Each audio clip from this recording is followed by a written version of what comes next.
नमस्कार।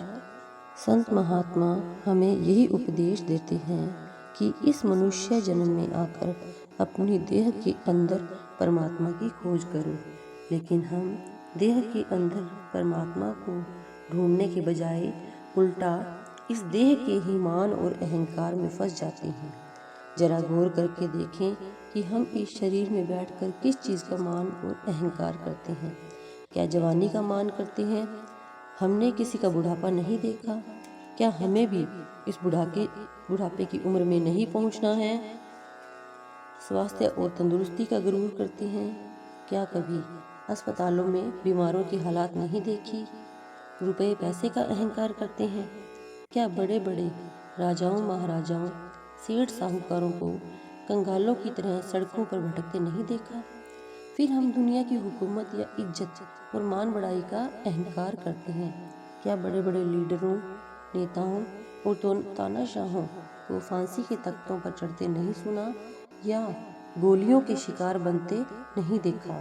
रातों रात अचानक हुकूमत के तख्ते पलट जाते हैं, दूसरी पार्टी उनको उठाकर जेल खानों में डाल देती है या तोपों का शिकार बना देती है। फिर हम गुरूर और अहंकार किस बात का करते हैं? अगर हमारे हाथ वो साधारण सी भी सत्ता या हुकूमत आ जाए तो हम इंसान को इंसान नहीं समझते। हमारा जमीन पर सीधा चलना ही मुश्किल हो जाता है। लुहार लकड़ी को जला जलाकर उसके कोयले बनाता है, लेकिन लकड़ी उससे कहती है कि कभी उस वक्त को भी अपनी आंखों के आगे रख कर सोच, जब मैं तुझे साथ लेकर तेरे भी इस तरह कोयले बना दूंगी। कुम्हार मिट्टी को रोंद रोंद कर उसके बर्तन बनाता है, लेकिन मिट्टी उससे कहती है कि एक दिन मैं भी तुझे अपने साथ लेकर इसी तरह रोंद डालूंगी। संत महात्मा इसलिए हमें उपदेश देते हैं कि मन में हमेशा नम्रता और दीनता रखनी चाहिए। जितनी नम्रता और दीनता हमारे अंदर होगी, उतना ही हमारा ख्याल मालिक की परमात्मा की भक्ति की ओर जाएगा और हमें परमात्मा की बख्शिश मिलेगी। संत महात्माओं का हमें समझाने का सिर्फ यही मतलब है कि किसी चीज़ का घमंड और अहंकार नहीं करना चाहिए। जब हमारे अंदर नम्रता और दीनता आएगी तो हमारा ध्यान परमात्मा की भक्ति और प्यार की ओर जाएगा। यह केवल संतों की संगति के द्वारा ही संभव हो सकता है और ऐसे संतों की संगति परमात्मा की कृपा से ही मिलती है। जो भी कुछ करता है वह परमात्मा खुद करता है। जब वह हमें अपने साथ मिलाना चाहता है तो सतगुरु के जरिए हमारे ख्याल को शब्द से जोड़ देता है।